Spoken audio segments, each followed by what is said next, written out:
ایک اور رات ایک اور تباہ کن حملہ، ایٹمی ری ایکٹر، موساد کا ہیڈ کوارٹر، اہم ملٹری بیسز، کوئی جگہ بھی ایرانی حملوں سے محفوظ نہ رہی۔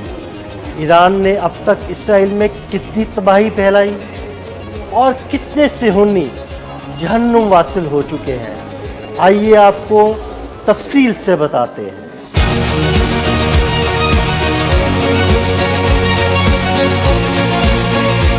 ہر گزرتے دن کے ساتھ ایران کے میزائل حملوں کی شدت میں اضافہ ہو رہا ہے اور اسرائیل کا دفاعی نظام تیزی سے کمزور ہو رہا ہے۔ ایران نے اسرائیل پر ایک اور تباہ کن میزائل حملے میں فوجی مراکز، فضائی اڈے اور کمانڈ اینڈ کنٹرول مراکز کو نشانہ بنا کر ملبے کے ڈھیر میں تبدیل کر دیا۔ اسرائیلی میڈیا کے مطابق ایرانی میزائل حملوں میں اب تک 24 اسرائیلی ہلاک اور 1150 زخمی ہوئے ہیں، جن میں سے کئی زخمیوں کی حالت تشویشناک ہے۔ تل ابیب، حیفا، اشکیلون، بیت شمشم اور ہیوورٹ جیسے بڑے شہروں کی کئی عمارتیں کھنڈر اور ملبے کا منظر پیش کر رہی ہیں۔ ایرانی حملوں میں اسرائیل کی فوجی، سائنسی انٹیلیجنس اور ایٹمی تنصیبات کو براہ راست کامیابی سے نشانہ بنایا گیا ہے۔ ایران کے تباہ کن میزائل حملوں میں ہیوورٹ میں اسرائیل کا معروف تحقیقی ادارہ وائزمین انسٹی ٹیوٹ آف سائنس کو شدید نقصان پہنچا اور ادارے کی لیبارٹریز اور انفراسٹرکچر تباہ ہو گیا۔ اسرائیل کے اس معروف تحقیقی ادارے میں نیوکلیئر، بائیوٹیک اور فوجی ٹیکنالوجی پر کام ہوتا ہے۔ اسرائیل کی سب سے اہم پام ایکم ایئر بیس بھی ایرانی میزائل حملوں سے محفوظ نہ رہی۔ اس ملٹری ایئر بیس کا 70% انفراسٹرکچر تباہ ہو چکا ہے۔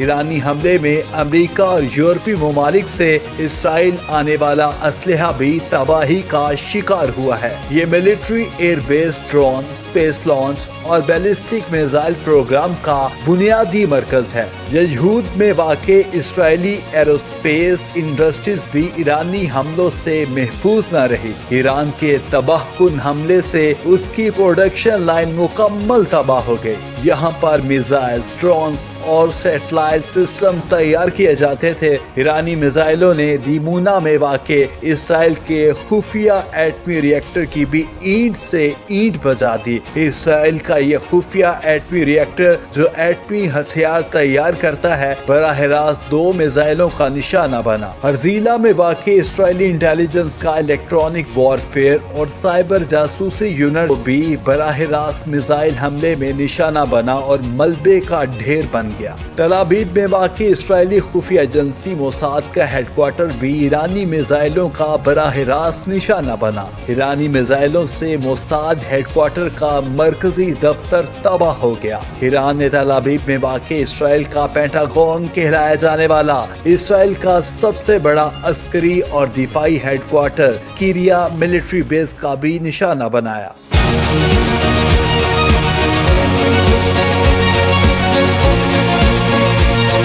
متعدد ایرانی حملوں میں اس کی بلڈنگ مکمل طور پر ناقابل استعمال ہو گئی ہے۔ اشکیلون اور حیفا میں موجود اسرائیل کی گیس اور تیل صاف کرنے کی تنصیبات کو بھی ہدف بنا کر ایران نے اسرائیل کی توانائی سپلائی لائن کو بری طرح متاثر کیا ہے۔ ادھر ایران کے متوقع جوابی حملوں کے خوف سے امریکہ بھی پریشان ہے۔ امریکہ نے ایرانی حملوں کے خطرے کے پیش نظر قطر کے العدید ایئر بیس سے اپنے طیارے ہٹا لیے۔ سیٹلائٹ تصویر میں دیکھا گیا کہ ایران اسرائیل جنگ سے قبل کئی طیارے موجود تھے، تاہم اب ایئر بیس پر کوئی طیارہ موجود نہیں۔ امریکی حکام نے ایرانی حملے کے خطرے کو اس اقدام کی وجہ قرار دیا۔ امریکی حکام کے مطابق قطر کے العدید ایئر بیس سے ہٹائے گئے یہ طیارے ایرانی حملوں کی زد میں آ سکتے ہیں۔ امریکی حکام کے مطابق مشرق وسطی سے کچھ امریکی بحری جہازوں کو بھی ہٹایا گیا ہے۔